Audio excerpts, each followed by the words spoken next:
Welcome, dear listeners. I'm Jonathan Carlin. And I'm Benjamin Carlin. And we invite you to join us through the Griffin door, your one-way ticket to the enchanting world of Harry Potter. So grab your wands and dust off your broomsticks and join us as we unlock the mysteries behind Prisoner of Azkaban, Chapter 20, The Dementor's Kiss, the shortest chapter in the entire series. We did this episode live in Sacramento, and all I can tell you is that I was like so nervous going into that show because I was like, is there going to be enough to make it a show's worth? And I have no idea how today will end up going, but the thing that I can say is that despite being short, it's pretty action-packed. It is extremely action-packed. So much of the entire book is building up to this point, and then this point is basically everything that the next chapter is going to set to not undo,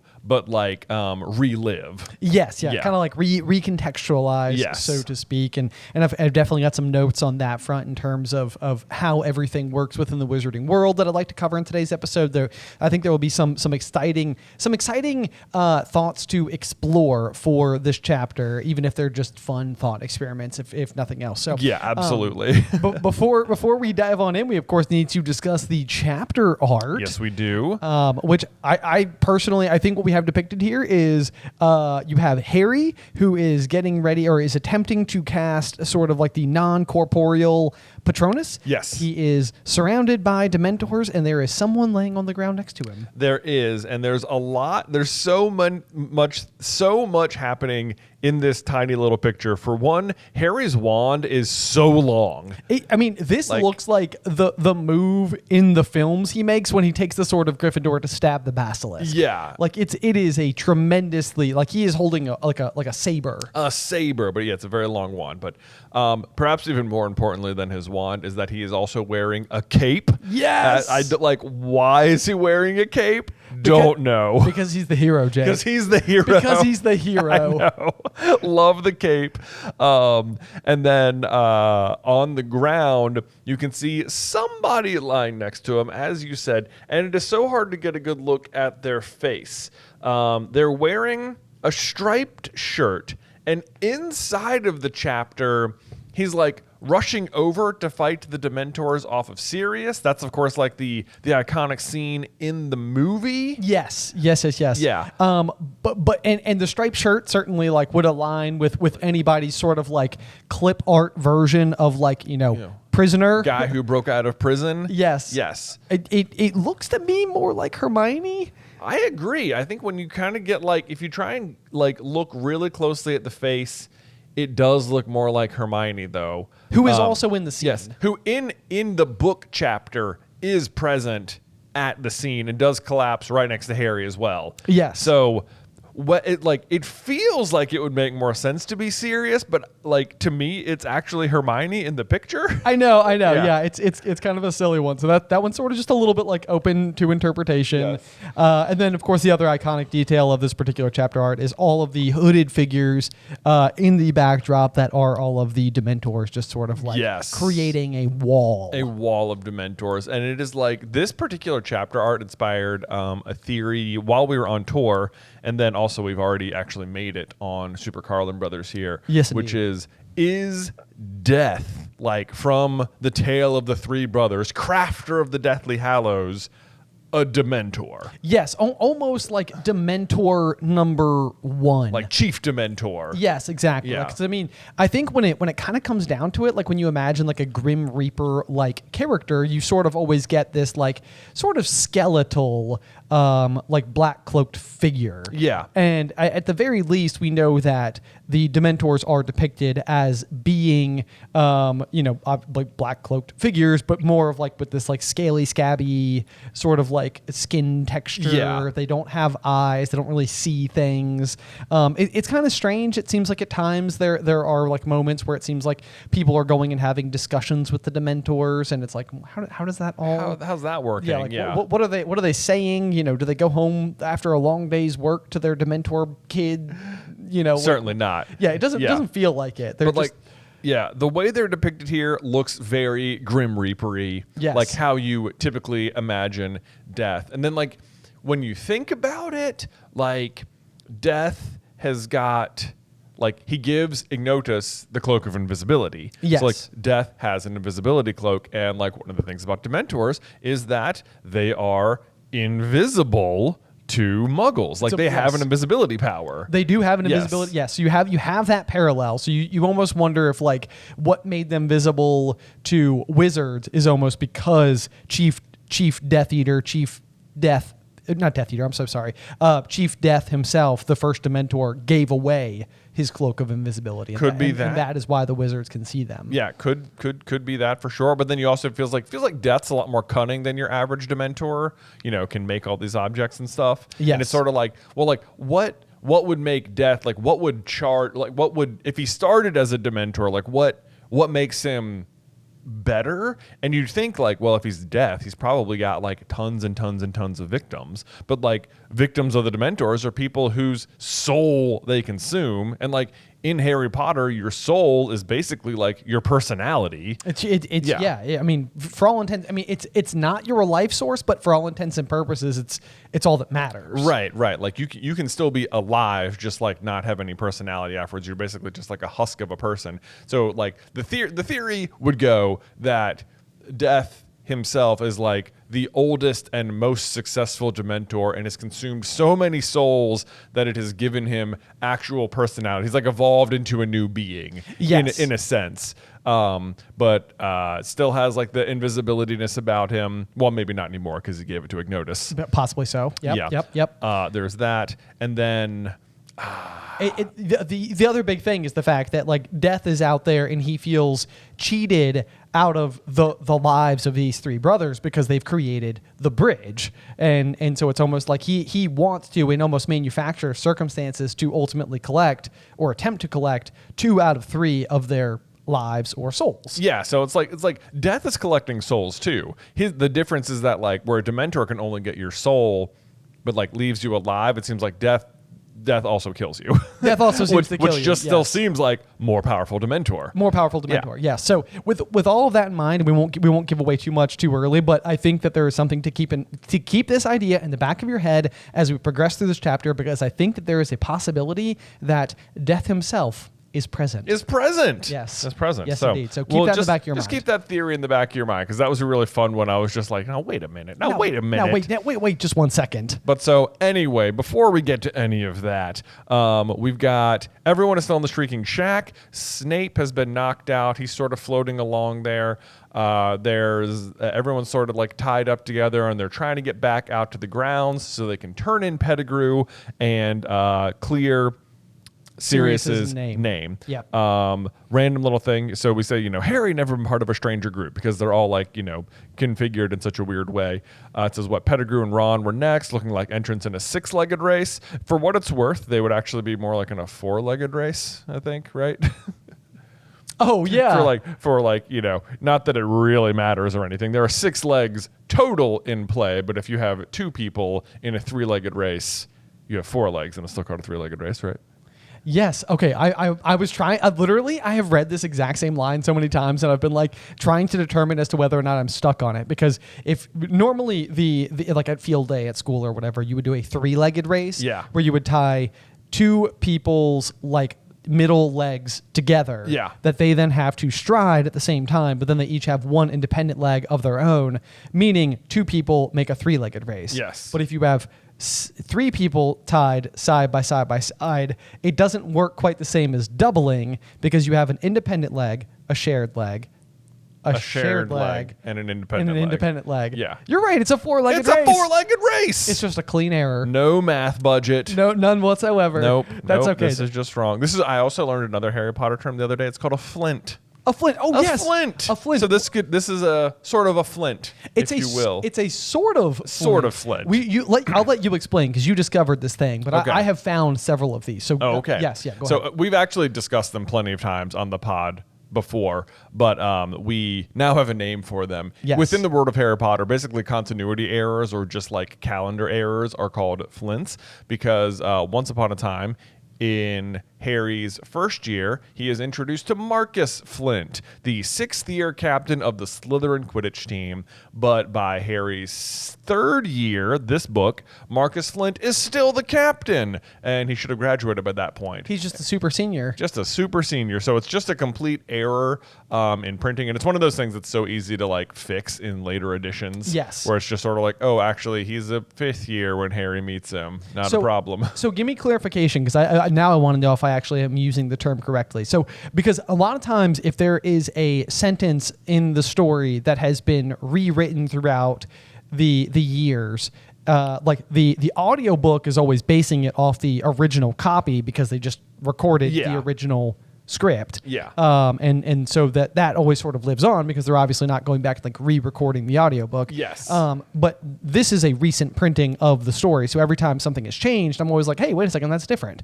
So one of the details that's going to come up a lot in this chapter in particular is that there's a big tonal shift when it comes to referring to Sirius as a character, where he has throughout the whole story been referred to as Black. And I feel like a lot of times when they're referring to him by his last name, they are usually referring to him as the criminal. However, for Harry at this point in time, he has become Sirius instead because they are now on like a first name basis. They care for one another. So all throughout this chapter, almost every single time in the book where it says, in my book right now that I'm looking at, where it says Sirius, almost every single time, the original copy said Black. Oh, okay.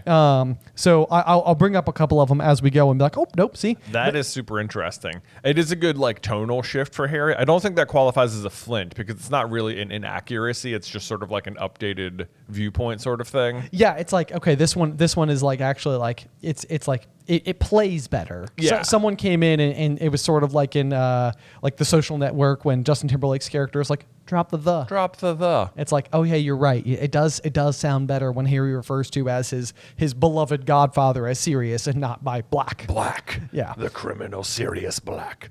Yes. Okay. So there you go. That's another good little thing you've got right there. Let's see. Okay. So as we are exiting the house, we get the description of Snape, who said he's being held up by his own wand, which is being pointed at him by Sirius, which I just highlighted that because we will eventually learn from Snape's worst memory in Order of the Phoenix that this is an extremely maraudery looking scene. It is. Like in that particular sequence, James hoists Snape in the air. And they're just sort of like floating him around. So the fact that one of the Marauders is now controlling a floating Snape again, I know, has got to just be like Snape's unconscious. Fortunately for him, because otherwise this has got to be like just like reliving the worst, like his literal worst memory. Yes. Yeah. I mean, yes. That is exactly how that chapter is described. It is exactly, I think, how Snape views it. This is real. It used to be Levicorpus, now it's Mobilocorpus. Yeah. But you're right. And the only thing I would say, and this is I brought it up in the last week's chapter as well, is that it was Snape's intention to drag Lupin the whole way back through this passageway and back up to the castle. So my empathy for him is low. Yeah. I mean, I agree. It seems like Sirius's empathy is pretty low as well because it says he kept bumping Snape's lolling head on the low ceiling. Harry had the impression Sirius is making no effort to prevent this. Which I love. He's just like, yep, whoops, don't. Oh, sorry about that. Don't. Whoops. Okay, and I'm so glad you read it that way because, Harry had the impression Black was making no effort to prevent this. Oh, okay. Yes, is what it says in the audiobook. Wow. Yep. Okay. So that's like one of those right there. There it is, right out of the gate. Yep. But so then we have just an extremely like pivotal conversation in terms of like how it will contextualize like Harry's, I don't know, outgoing viewpoint of like fairness and stuff, where he says like, you know what this means, turning Pettigrew in, and Harry says, oh yeah, you're free, and he says, yes, but I don't know if anyone told you, but I'm your godfather. And like this is where he offers basically to let Harry come live with him if he doesn't want to live with the Dursleys, and because in fact something happened to his parents. And it is so heartbreaking that this never comes to pass. This offer never comes to pass. And it feels like that's almost the point of Sirius, to have like given Harry a glimmer of hope only for it to be taken away again. I remember the first time as a kid reading this and having that like opportunity presented to me and just being like, no way. He gets to leave the Dursleys. Yes. Like, this is going to be so much better. Like, yes, I mean, it was like palpable relief. You're just like, this is the best win ever imaginable. But, you know, and it's like, yeah, you're right. I totally agree with you because Sirius, we just did a video recently where we were like ranking all of the characters in terms of their importance as it pertains to the ultimate downfall of Voldemort. And it was one of those where it was like, Sirius ranks kind of low. And you're like, you're like, he doesn't actually help with the fight against Voldemort. Like, I mean, he's very important to Harry. I think Harry learns a lot from him in like very intangible like ways. Yeah. And I think he like serves to represent as like a major catalyst and stuff like that. So I'm not trying to dismiss everything, but like Sirius's own actions in the battle are a little bit more limited. Yes. You know, than some of the other major characters. Absolutely. But, before we get there though, we've been harping on Sirius for so long for the past several chapters for phrasing everything in the worst possible ways. And constantly being like, you know, of course I was responsible for the death of Lily and James. Like, you know, and it's like, okay, Sirius, calm down. Just bring it down. Bring it down. I feel like this scene is almost like flipping the script a little bit, and Harry does the same thing for one hot second, where Sirius is a little bit like insecure. You know, this is a guy who is like confident in every environment, and I think presenting this to Harry, he's like, I think he feels vulnerable in doing so. But he sort of like leads with hedging. He says, I'll understand, of course, if you want to stay with your aunt and uncle, but, well, think about it. Once my name's cleared, if you wanted a different home. And then to which Harry responds, what? Live with you? He said, accidentally cracking his head on a bit of rock protruding from the ceiling. Leave the Dursleys. And then, you know, so it's like, from Sirius's perspective, it's like, I don't know how you're reading this. Like, of course I thought you wouldn't want to, said Sirius quickly. I understand. I just thought, are you insane? I know. And it's like, Harry, come on, man. Like, yes. Thankfully, he recovers quickly. Instantly. It says, yes, of course I want to leave the Dursleys. Have you got a house? When can I move in? Which, like, I was like, Sirius does have a house, I guess, number 12. Number 12 Grimmauld Place. Yep. But it's like, would that be where they went if Harry moved in, or do you feel like you just get a whole new place? I have no idea. I've always assumed that it would be number 12 just because Sirius does end up living there eventually, but I'm not sure if that's more because of the protective, you know, nature that like the long-standing Black history has like given to the place. Yeah. I want to say in Order of the Phoenix at some point, Sirius says something to that tone. Does that sound familiar to you? I think so. It's curious to me that in between now and then, like for all of book 4, despite having a house, he will not go to it. He doesn't go to it. And the best argument you can make there is that he just wants to keep staying close to Harry because of all the weird things that are happening. Yeah. You know, during Goblet of Fire and his name being thrown in, and he's in the tournament and this, that, and the other. Yeah. So it's hard to know if that's just Sirius being like, well, I've been on the run this long, may as well just like keep it up. Yeah. You know, Yeah. Or maybe number 12 just hadn't been like invented yet. Yeah, also quite possible. I also want to like point out something else. So before Harry does this whole "Are you insane?" thing, that when Sirius first offers it, he says, "I'll understand." Yeah, but think about it. Once my name's cleared, if you wanted a different home, it says some sort of explosion took place in the pit of Harry's stomach. So that is Harry realizing all of a sudden like what Sirius is suggesting to him, like you can come live with me. And it's important to realize that Harry, prior to this moment, knew Sirius Black was his godfather. Yes. Like he is aware of like that assignment in his life, and yet it is only in this moment when he has come to like the realization that he can personally benefit from it, which I think is such an important like distinction for Harry, because it means that when Harry goes over and like stops Sirius and Lupin from killing Peter, he does not have it in his head that like, oh, I need to make sure I clear Peter's name because then Sirius will be free and then I can live with him. Right. Like which is in drastically stark contrast to what we just saw from Peter all of last chapter, where it's just basically like you never did anything if you weren't going to benefit from it yourself. Yes. I mean, it like I think Sirius says directly, you never did it. He tells Peter, you never did anything. Unless you could see how it would benefit you. And then, you know, Peter says, what was to be gained by not joining Voldemort? And Sirius says like, only the saving of innocent lives. Right. And it's like, this is exactly it. Harry has, in his mind, when he's doing it, he is not doing it for personal gain at all. Yeah. Like all he is doing is saving innocent lives. He does not know what's in it for himself. So it is the exact polar opposite of what Peter is doing. So I love that is included, that it's like Harry had no idea about what personal benefits he would get from this. Exactly. Yep. No, I agree with you completely. And so then you have like the really like magical moment that comes from all this, because and this is another one of those lines where again they've changed it from Black in the original publication to Sirius, because before it would have said Black turned right around to look at him instead of Sirius turned right around to look at him. This is kind of important. It's an important moment. Let's see here. You want to, he said. You mean it. Yeah, I mean it.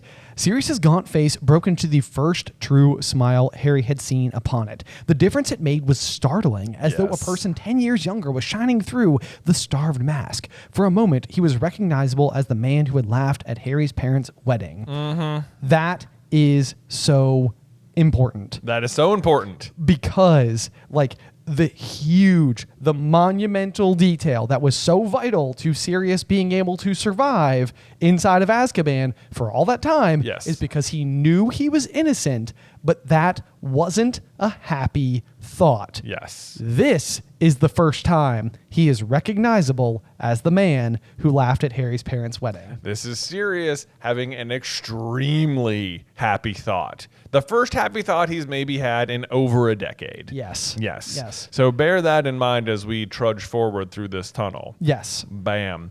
So let's see. So they finally get to the exit of the tunnel. Lupin, Pettigrew, Ron clambering up. It's surprising to me through all of this that like Pettigrew is being like so compliant a little bit, you know, because like it seems like if you're him, you're going to be doing like there's no reason not to try to run, you know, even if they knock you out again, like so what, like. You know, you're already dead. I mean, yeah, this is classic Peter too. You know, it's like he was at the point where he was in the last chapter going from person to person, starting with Lupin, his most potential helpful, because Lupin, I'm sure, has been the one who's been empathetic to him the most throughout the years. Then he goes to Sirius, who would have been his other longest standing friend. Then he goes to Ron, who was, you know, formerly his owner when he was a pet, and then Hermione, who had given him like 1 ounce of, you know, like devil's advocate, and then finally to Harry, you know, and you're just like, come on, Peter, like how can you be going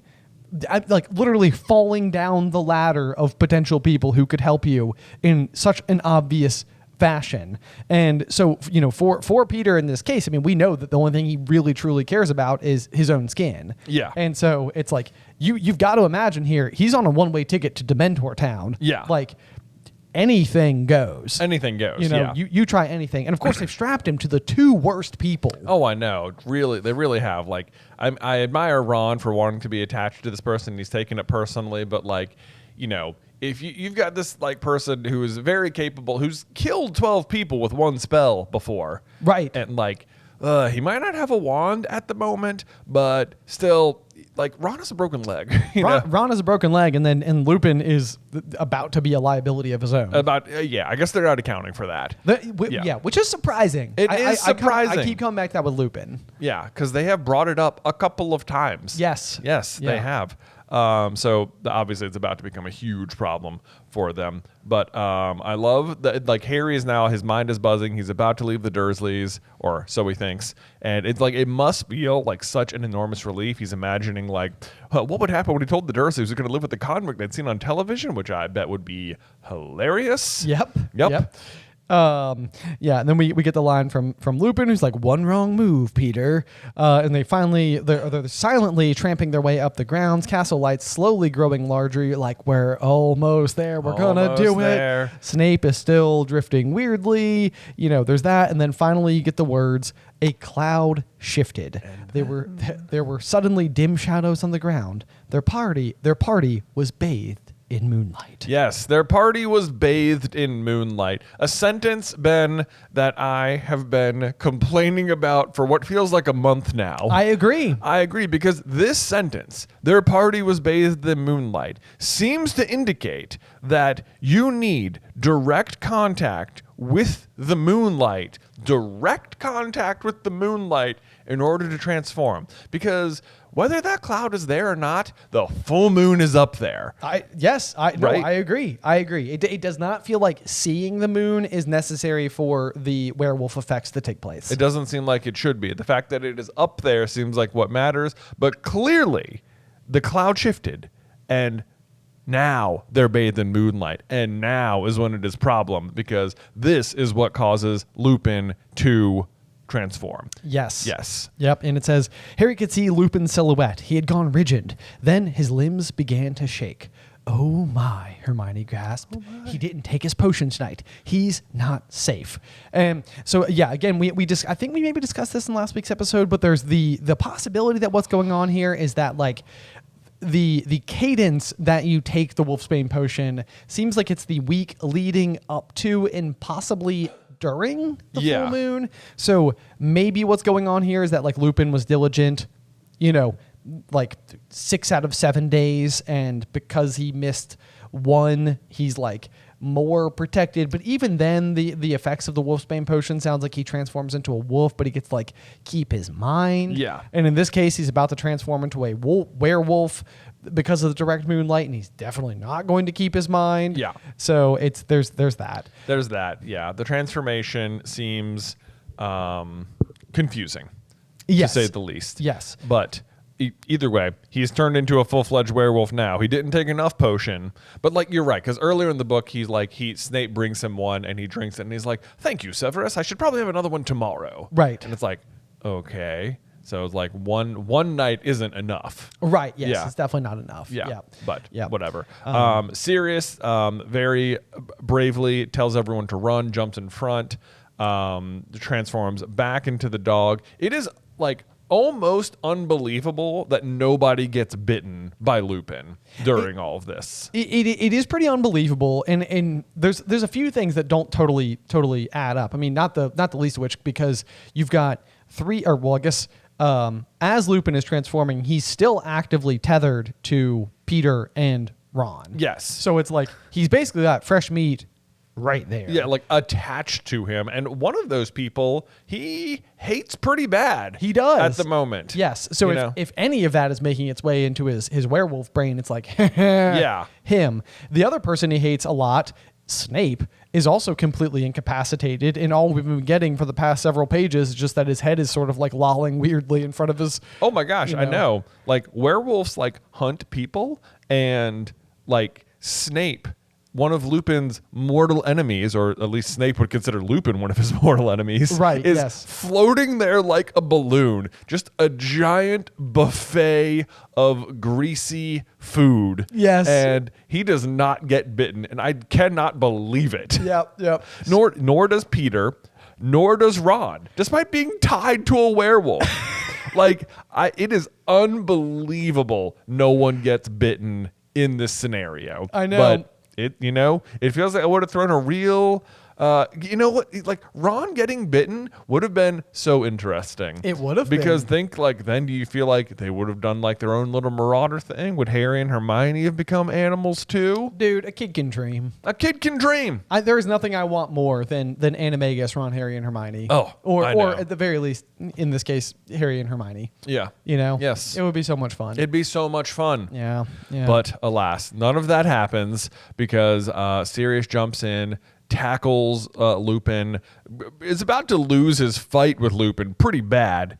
It's such a bummer too that he doesn't just, like, kill Pettigrew on accident here. Oh, I know. Yeah, that's the other thing as well. Yeah, it's like you've got somebody who, like, at the end of the day is about to go get a Dementor's kiss anyway. So if, like, what ends up happening is a, like, sort of out of control Lupin does it, it's like, are we really that upset about that? I know. I don't think I would be. Does Lupin even have to blame himself? Like, I'm sure he would, but, like, at the same time, like, would Harry blame him? Be like, nah, you sort of lost your mind there. Like, it really wasn't you. What were you to do? You know what would be the one thing I hadn't thought about for a long time though is it would have been a lot of page time and build up to this whole Peter Pettigrew situation if he just promptly died in this chapter. Well, it would have been a lot of build up. There's no doubt about that. In hindsight, what we would do is we would like look at this story and be like, we just spent a whole book getting the story about how Ron's rat is actually a person, only to discover, or only for him to then promptly die. Yeah. And well, but like what else could have happened is he could have bit Pettigrew and then Peter could have transformed into a rat and then he could have escaped and then Voldemort has Peter Pettigrew Rat Wolf Man,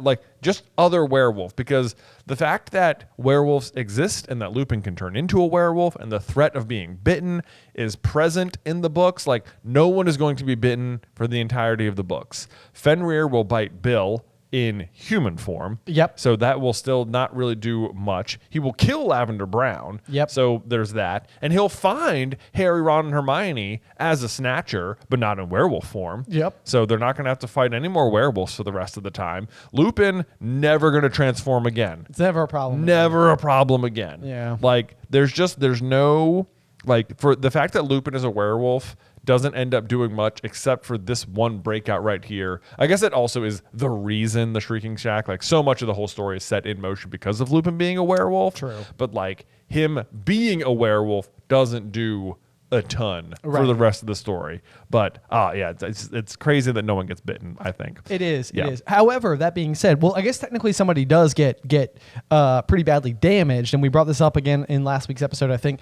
But basically, what we get is this is describing the battle between Sirius in dog form with Lupin in werewolf form. They were locked jaw to jaw, claws ripping at each other, and it sounds like it says Sirius was bleeding. There were gashes across his muzzle and back. This is sort of that, like, it leads to that big question of like damage you endure during animagus form, whether or not it transfers ultimately to human form, because at no point does it seem like Sirius is dealing with these wounds. You know, even the scene that is about to come, it's like the Dementors that are the problem, like not the just being thrashed by a werewolf problem. Right.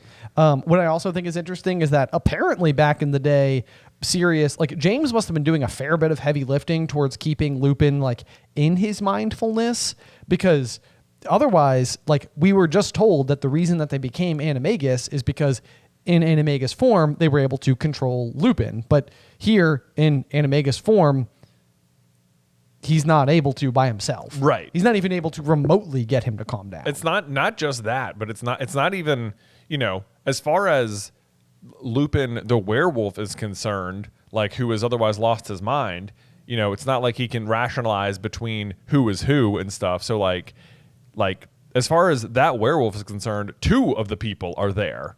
You know, like Peter is also there. Oh, true. He would have been helping too, presumably. Yes, in the past at least. Yeah, in the past. So, like from that werewolf's point of view, this person and that person helped calm me down. Yes. But like obviously, he's not calm at all. Yeah. Or maybe just a lot's happening, or they're like so concerned about just anyone getting bitten that they're just sort of acting impulsively also as true. well. All right, guys, and right there we need to take a quick pause to thank today's sponsor of Through the Griffin Door, Rocket Money. So I don't know about you guys, but I still remember the days when my cable bill was costing like over $100. And then all these streaming services started popping up and I converted over and I felt so smart because I was a cable cutter and saving money and yeah. But nowadays I kind of feel like I'm like right back where I started and the streaming services keep hiking up all of their prices. But that is where Rocket Money is clutch, because they are a finance service that helps you cancel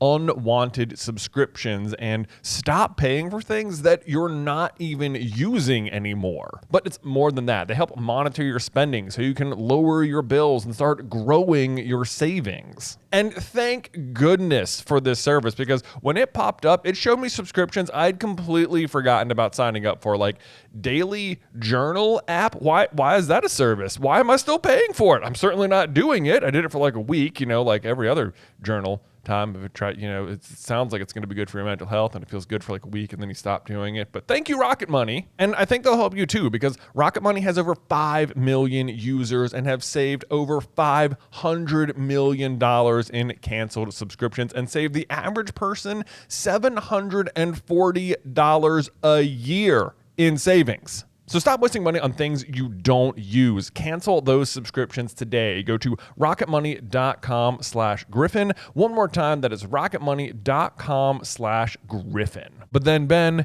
this next paragraph has also been driving me crazy for so long. And it is, here's basically what happens. So Lupin is transformed. It says, Pettigrew had dived for Lupin's wand. Right? Okay, so we know Pettigrew grabs the wand. Said Ron, unsteady on his bandaged leg, fell. There was a bang, a burst of light, and Ron lay motionless on the ground. So Peter grabs the wand, stuns Ron. Has the quick thinking, as ever, of Wormtail to also attack Crookshanks. Yes. Because his plan is to turn into a rat and escape. But he has the wherewithal to realize there's still a cat. And while I can probably evade the people, that cat's going to get me. The cat's been a problem all year long. All year. Yeah. So impressive there. And then the next line, he attacks Ron, he attacks Crookshanks, and then Expelliarmus, Harry yelled, pointing his own wand at Pettigrew. Lupin's wand flew high into the air and out of sight. Stay where you are, Harry shouted, running forward. Too late, Pettigrew had transformed. So the question is, did Harry disarm him too late? Did he need the wand to transform? Because the way it's written sounds like Harry says Expelliarmus, and then it says too late, he'd transform. Like, what is he too late with? Right. You know? Right. Like did he, like, because, and this is sort of like in the movie, like you sort of see like Pettigrew sort of like point the wand at himself, and then I think it even gets like shot out of his hand maybe, but it's like he's already like slowly going down. In the movie, it's very clear he needed the wand to do it. Yes, yeah. Because he points it directly at himself. So this, to me, it's almost like one of those things where it's like, it's maybe like meant to be left a little bit vague, because otherwise there is sort of that question as to whether or not, like, even in the prophecy, the phrasing that the servant who will return to his master has been chained for 12 years. It's like chained kind of requires someone to be stuck somewhere. And so obviously when it's written, you're supposed to interpret the misdirect to be Sirius, who is very clearly chained in Azkaban prison. Yeah. Peter, however, if he can just transform at any point in time, he's not really chained in any way. Right. You know, it's like there's nothing really like absolutely keeping him there. It's mostly just that he's in hiding all the time. So right. And then the fact that he dives for the wand, I mean, I guess on the one hand, yeah, he needs to Ron's not really going to be much of a threat anyway. Crookshanks, this might be a hot take, and apologies. There's a piece of me that almost thinks that he could have like killed from like a big picture script writing standpoint. Like if you're writing the rest of the books. If you're writing the rest of the books, I might kill Crookshanks here. There already is going to be the like advent of the Marauders map, which Harry will like lose to Moody. I think next year. Mm-hmm. It's kind of like one of those things where sometimes it's like a little bit too like OP, so you kind of like take it away. Otherwise it like solves too many problems. Same thing with time turners, where like they're going to get like smashed during the Battle of the Department of Mysteries. To me, it's not that big of a deal. I'm not like advocating for cat death in stories or anything like that. It's mostly just, otherwise you have to do something with Crookshanks for the rest of the series, and it seems like a way to just single-handedly do it in one fell swoop. I know, you're right, because it's also just like another evil thing you can have had Peter do. Yes, exactly. You know? Yeah. It's a very villainous behavior to be mean to a pet. Yes, to kill a pet. Yeah. Just ask John Wick.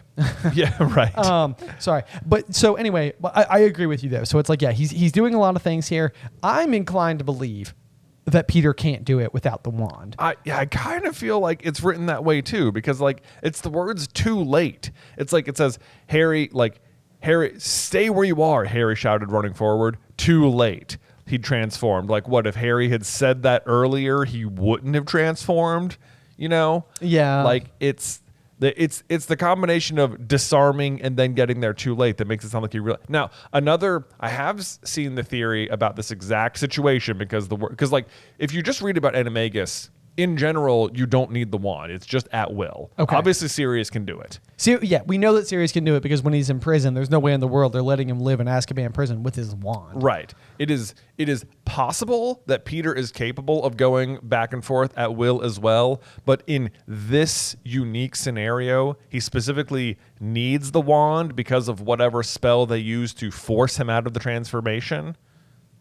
That like, oh, I see what you're saying. Yeah, I see. Like, yeah. So like they've basically they whatever Lupin and Sirius pointed their wands at him, and they're like, it won't hurt as long as he's just a rat. Yeah, you know.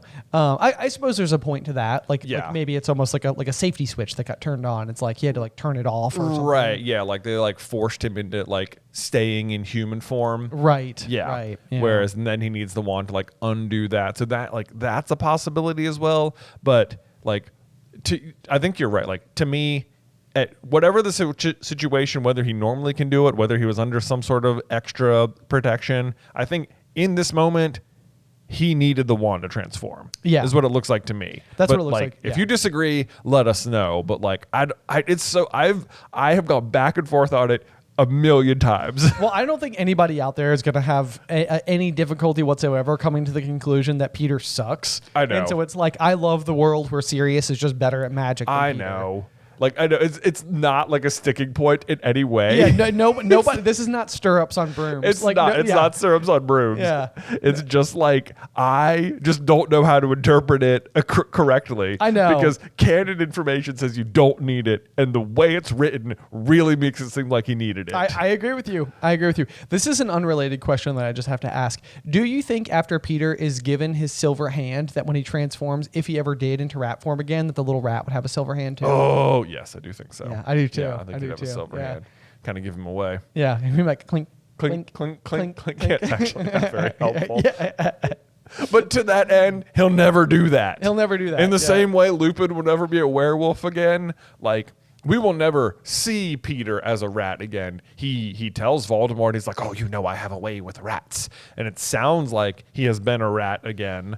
But like we, the audience, will never deal with Peter as being a rat again after this particular moment. Yeah, please see my previous point about Crookshanks. It's sort of like, this plot device is over. Right. Like, it was a thing, now it's not a thing. It's a thing, and now it's not a thing. Which is like that very thing is what will trip you up in Goblet of Fire, because it seems like that is what happens a lot. Like there's a plot device, it was a thing, we used it, it's gone. Right, yeah. And it's like, so in like Polyjuice Potion, that felt like a year 2 thing. Right. And now we're not going to use it anymore. But alas, we are. It's going to be the main plot device of Book 4. And I mean, Animagus form is also going to be a huge plot device for Book 4 with Rita Skeeter. Yes, with Rita Skeeter. Yes, you think like, oh, Animagus, that was last book. Nope, it's back. There's yet another unregistered Animagus running around. Yes. Okay, anyway, we'll trudge forward. See, this is exactly what we do with this chapter. I know. It's like you think it's short, and then it's not. It's not. There's so many things. There's like there's vague. I want clear explanations for how things work.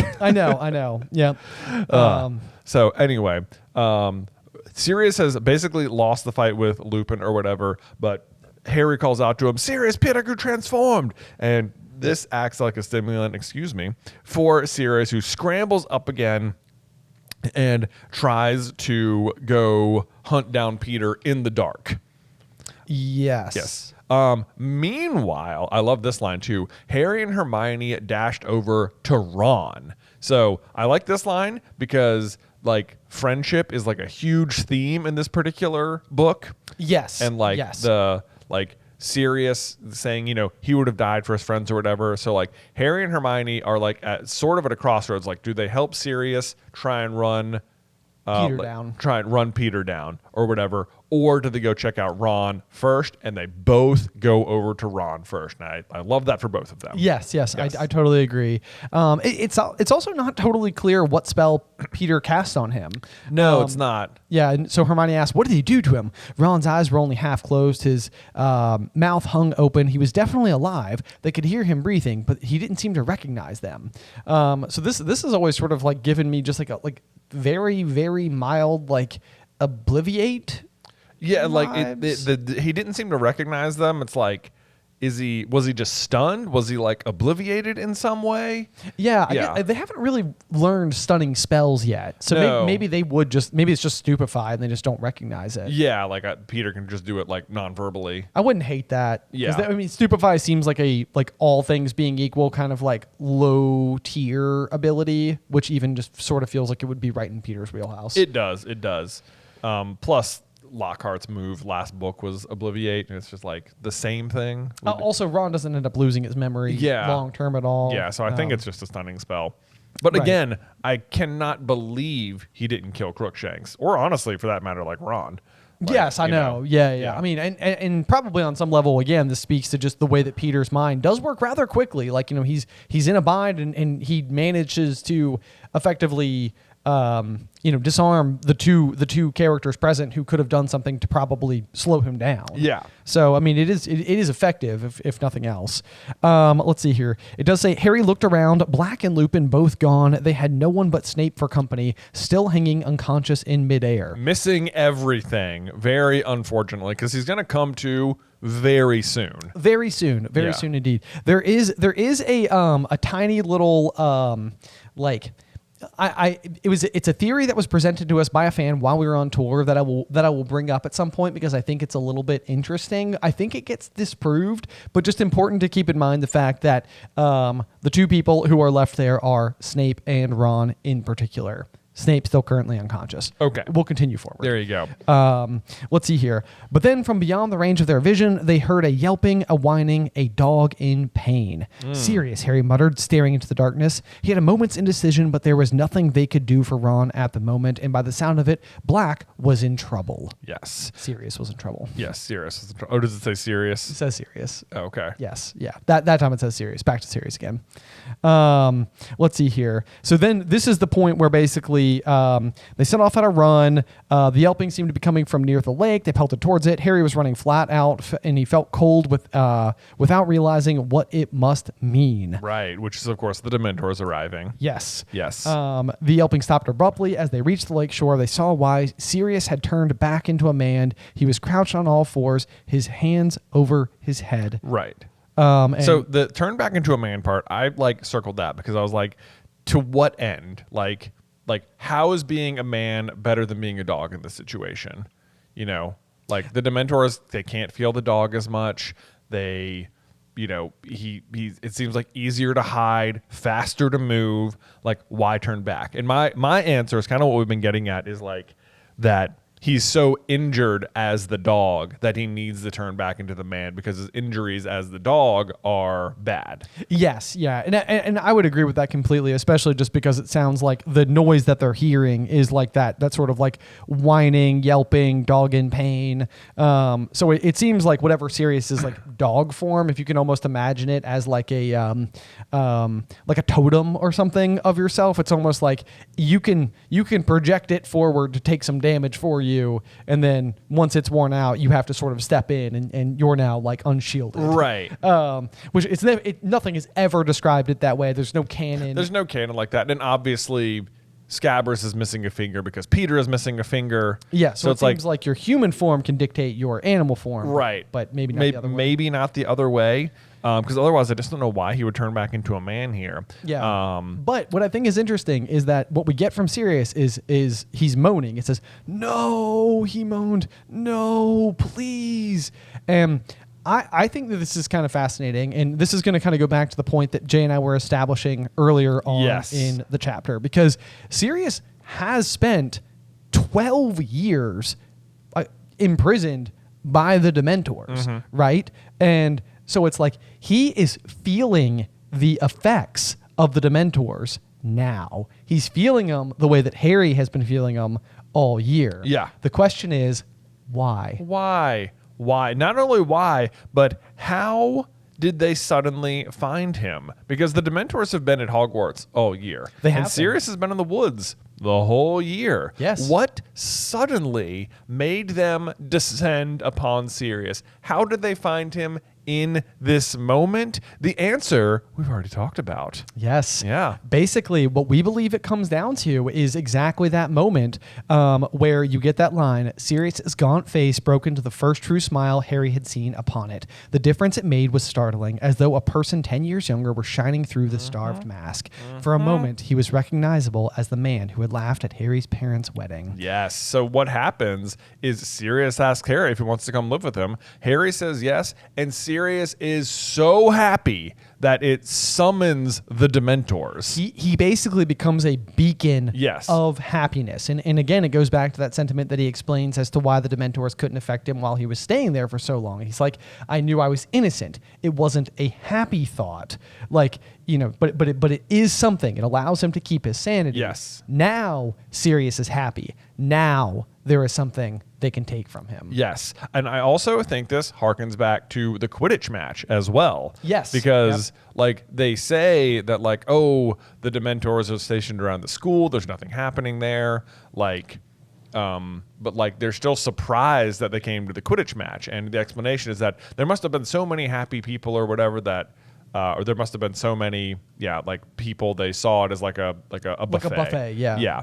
And whilst that is possible and possibly true, they don't show up to any more Quidditch matches. Maybe because they get yelled at so severely after the first one. Right. But who else is prominently at the first Quidditch match but Sirius Black? But Sirius, who is watching his godson Harry play the Quidditch, and it is reminding him remarkably of James, his best friend. So I think at the Quidditch match is the only other time Sirius is happy, and like they're specifically looking for Sirius. Yes. And yes, so indeed. like Sirius is there. Like I don't think they actually come. I don't think they actually care about the other students. Like they know who they're looking for. Yeah. And as soon as they see Sirius, like they're like, oh wow, there he is. They come swarming in. Obviously, there's a ton of people there, and Dumbledore's like, yo, what on earth do you think you're doing? There's no Sirius Black here, but there is. There is. There is, and he's just had an extremely happy thought, and that I think is what summoned them to the Quidditch match too. Oh, Sirius and his love for Harry. Yes, getting him hurt right now. Yes, indeed. Yes, indeed. Yes, indeed. But then it says, and then Harry saw them, Dementors, at least 100 of them, gliding in a black mass around the lake toward them. He had spun around, the familiar icy cold penetrating his insides, fog starting to obscure his vision. Yes, so this is where Harry is like, oh my gosh, we're gonna have to do something because they're about to like deliver the kiss. And so on the fly, he starts coaching Harry or Hermione how to try and cast the Patronus, which she has no idea how to do it at all. And he's just like, Hermione, think of something happy.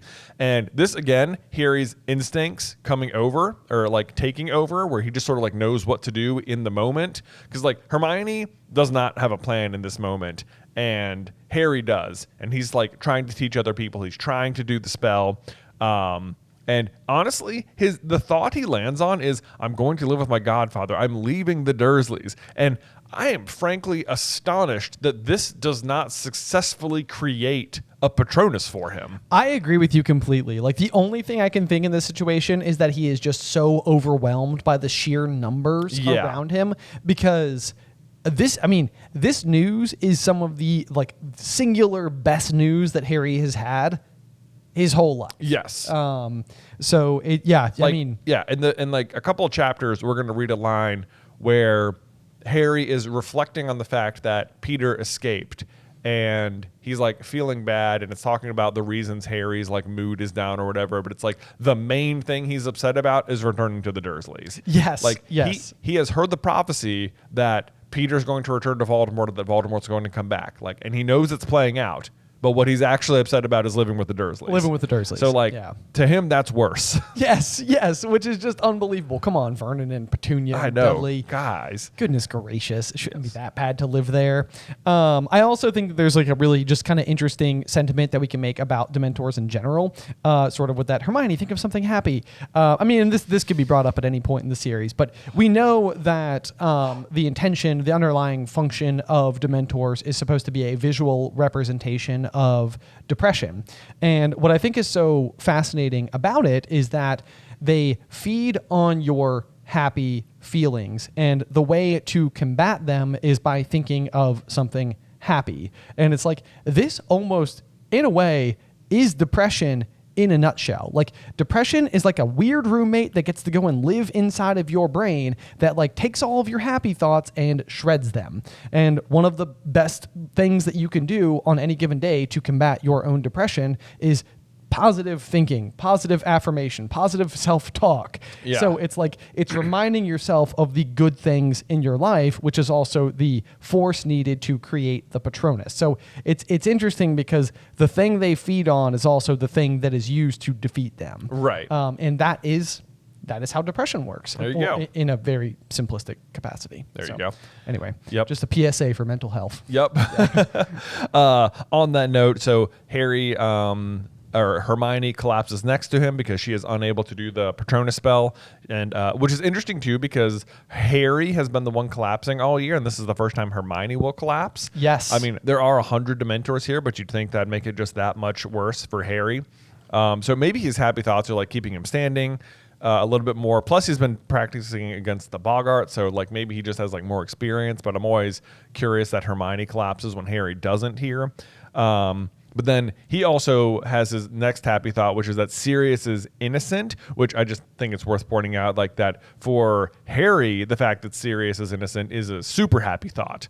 Yes. But for Sirius, it has been an unhappy thought the entire time. That's a good point. Yeah. That's a very good point. That is like his main thing. Like, I Yeah. knew I was innocent. It wasn't a happy thought. Yes. Yeah, I love that. It's Yeah. like, that's really good. So he's able to produce the feeble, formless Patronus, and this is where we have the unusual behavior of a singular Dementor, Yes. who halts very close to him. It cannot walk through the cloud of silver mist Harry had conjured, but a dead slimy hand slid out from under the cloak. It made a gesture as to sweep the Patronus aside. So this Dementor is acting very unusually. Even Fudge will comment on it later, saying like, never dreamed they would attack an innocent boy. Like, to him, it's pretty surprising that they did this. Yes. Which, I mean, maybe it just shows how ignorant Fudge is, and like Dementors are just very dangerous creatures and they don't actually care about innocence or anything like that. Sure. That's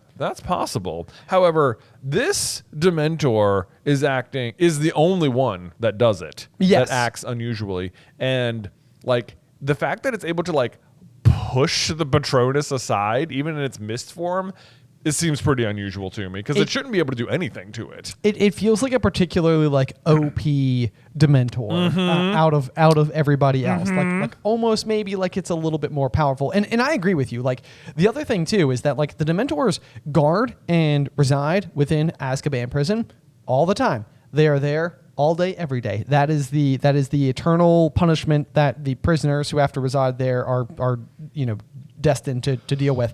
And they're not just like willy-nilly sucking out souls from everyone who is there. So the behavior that they would attack the student, it's like it does go that much further. Right. It is that unusual. Right, Like, because like certainly they must have instructions at Azkaban not to do that. Exactly. But at the end of the day, those people are still guilty and they don't do it. exactly. And they would definitely have instructions not to attack innocent students. Right. And yet, so this isn't even a guilty person. This is a straight up, obviously innocent person, and this Dementor is going to attack them, or Harry, anyway. Right. Yep. So then the next line we've got, so Harry is continuing, he's innocent, expecto patronum. And then it says, he could feel them watching him, hear their rattling breath like an evil wind around him. The nearest Dementor seemed to be considering him. Mm-hmm. What do you mean the nearest Dementor is considering him?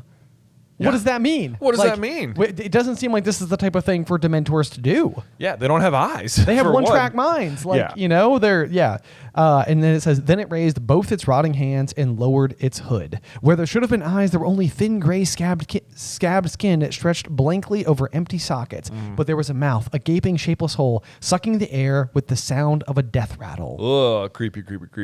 So if you can't tell what we're getting at here, our potential theory is that this particular Dementor is capital Big D, not Dudley Dursley, but Death. but death. Yes. And why would it be taking such a particular interest in Harry is also kind of fascinating, because what does it say the third brother ultimately did? You know, it took the invisibility cloak. It went and spent all of life, or Ignotus was able to go and spend all of his life until one day he would go on to greet death like an old friend. Yes, but it doesn't give the cloak back. He doesn't give the cloak back. But so then what or who is this potential capital D Dementor looking at, if not Ignotus's last living descendant? You know, so it's like, if he's considering him in this moment, is it like, Ignotus? Yes, like, wait a minute. No way, no way. Because Ignotus gives the cloak on to his next of kin, and they continue to hide from death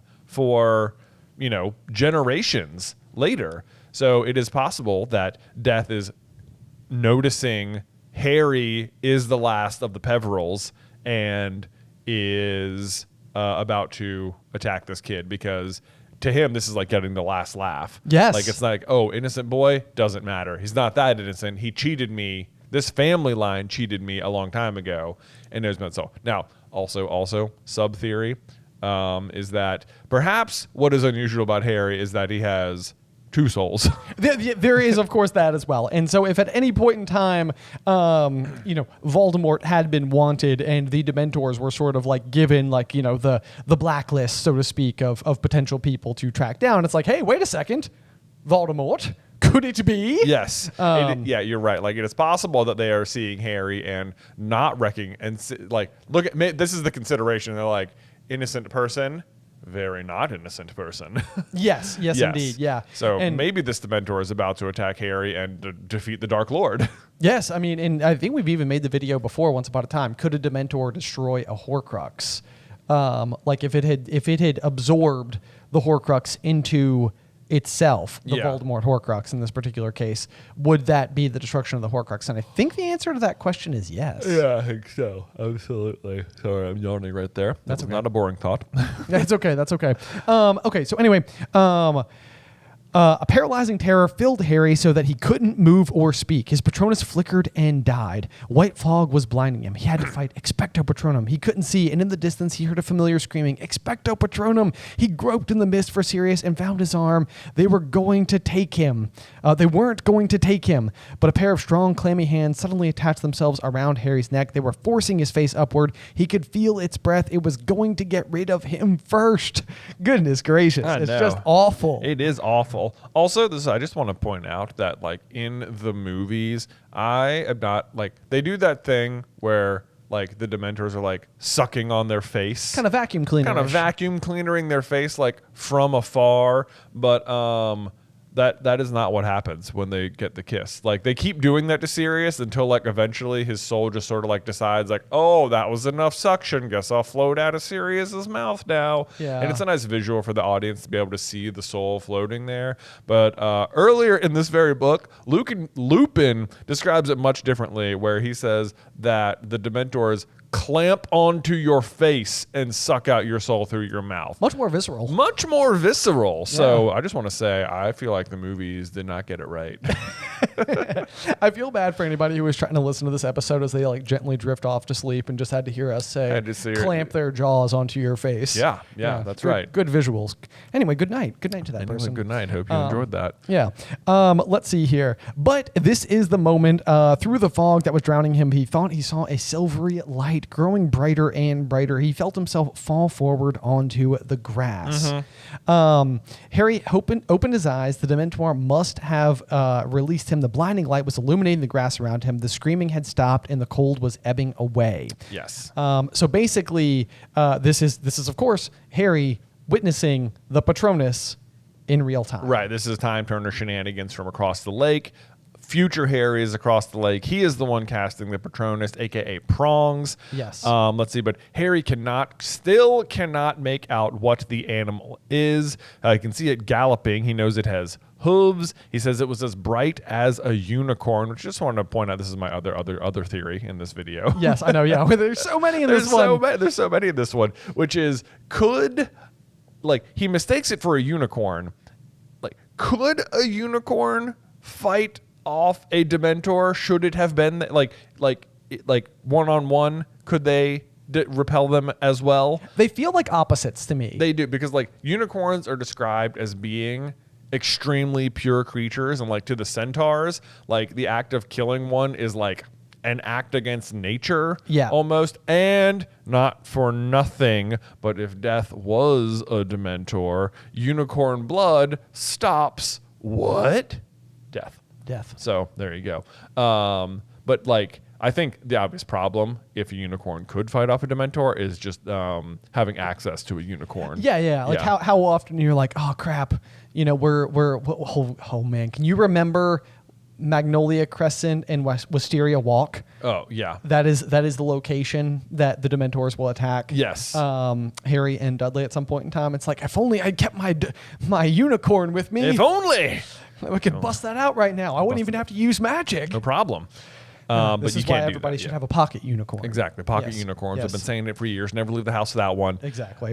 So to me, headcanon, unicorn could fight a Dementor. Sadly, hard to have access to one at the right moment, which is why I should probably just learn how to do Expecto Patronum. Yes, indeed. Yeah. Yep.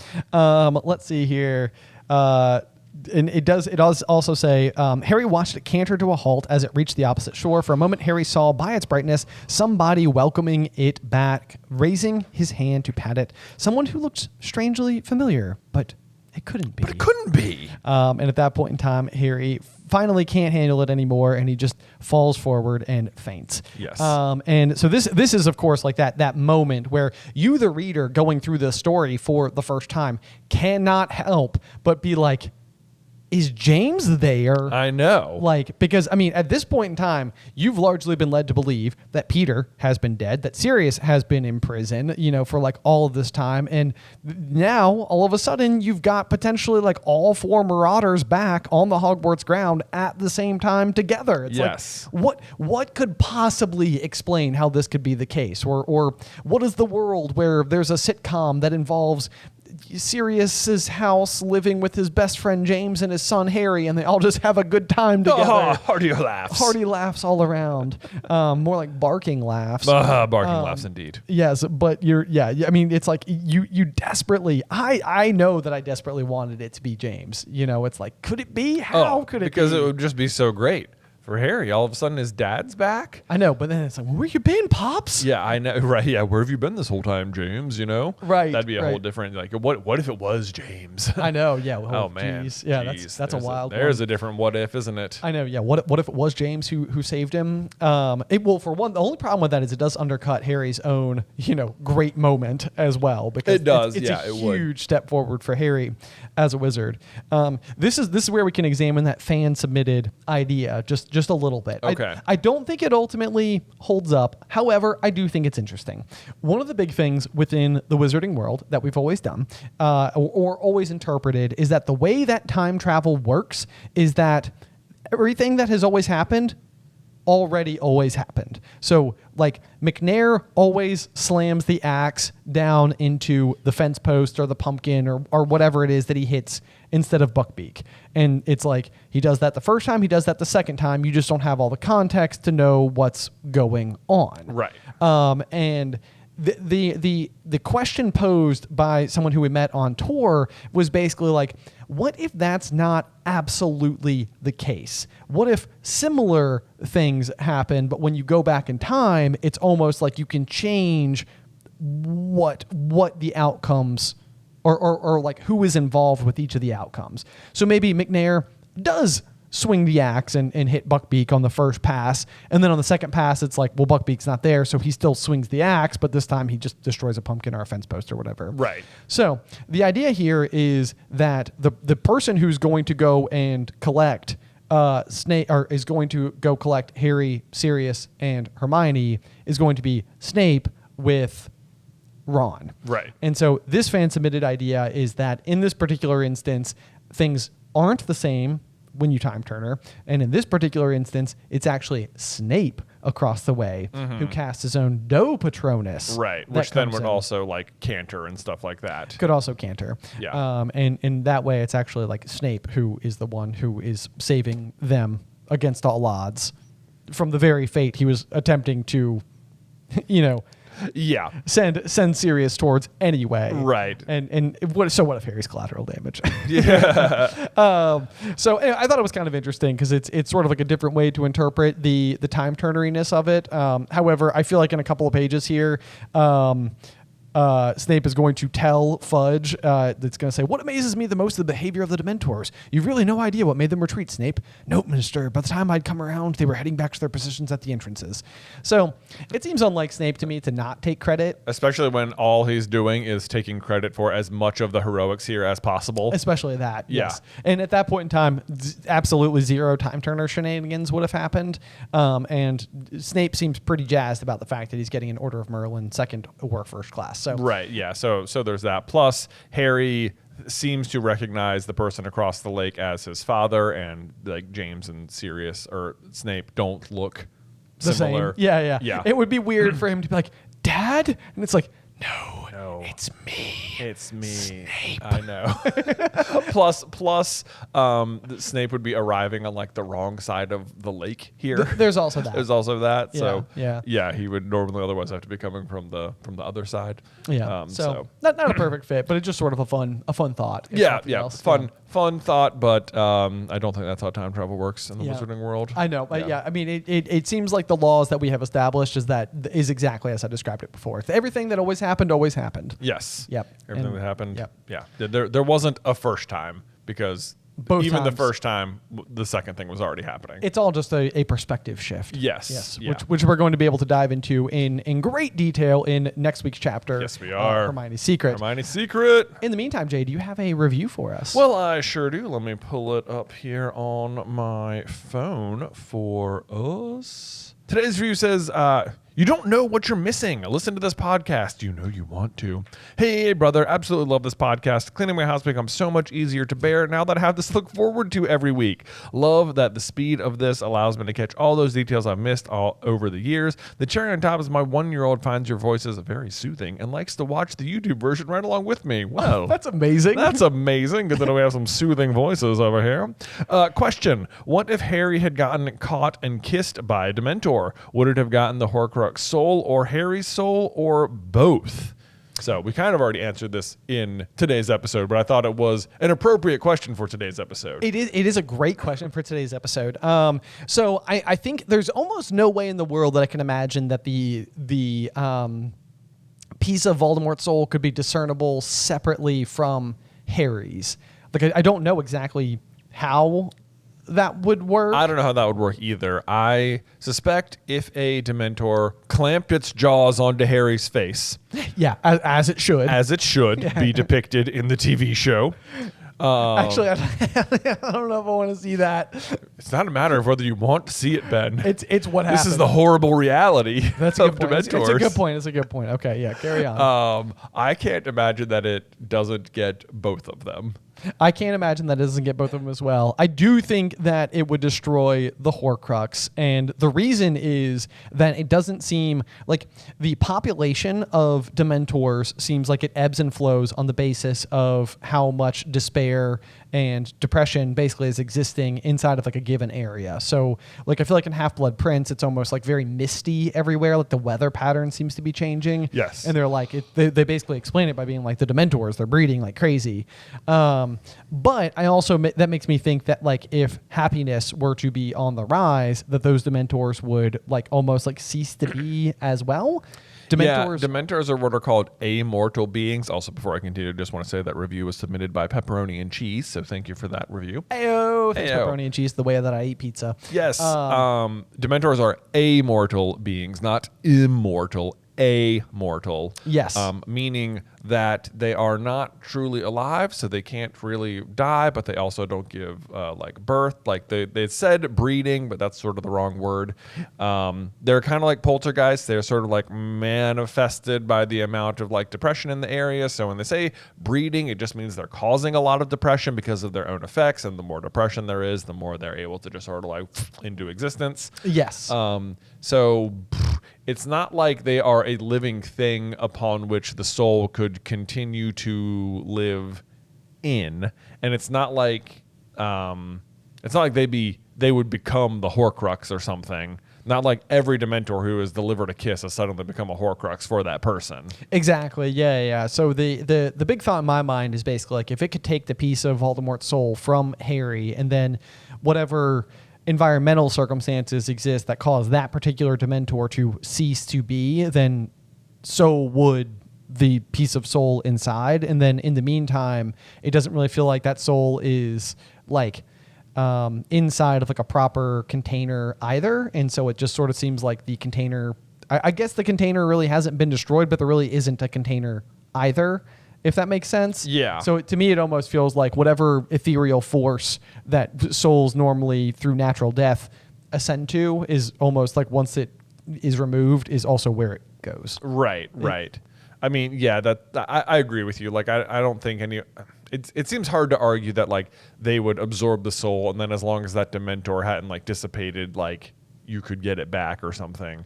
Like that's not like anchoring. It seems like they're eating it or something. Like they're consuming it and destroying it. Yes. Yeah. I am inclined to agree with you. I want to say that like even like Lupin says like there's no recovery from it. Yes. Which also sounds, because if there was recovery from it, it'd be like, well, if we find the Dementor in question, we could perhaps extract the soul.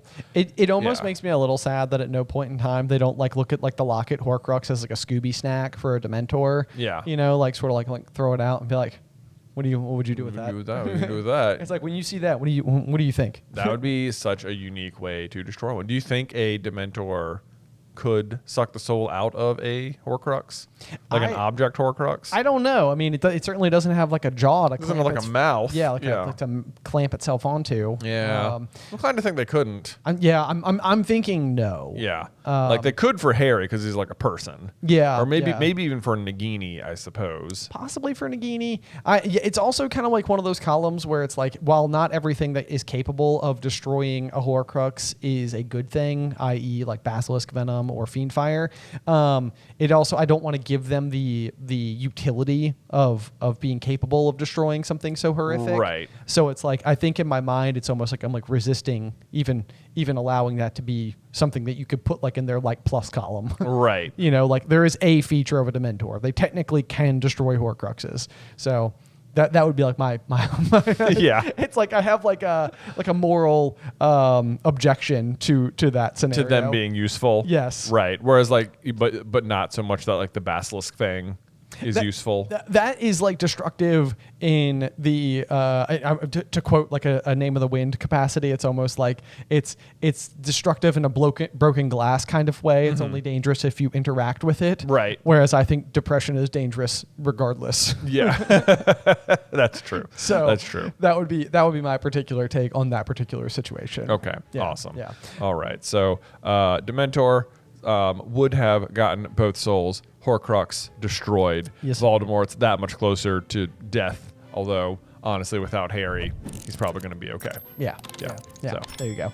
All right, well I think that does everything for today. I think that does do everything today. Thank you guys so much for listening to this episode. Make sure you join us next week for chapter 21, Hermione's Secret, here on Through the Griffin Door. Today's episode was edited by Ethan Edghill. Vaishon Brandon does our art. Catherine Stein is our production manager, and the show is hosted by me and Jonathan Carlin.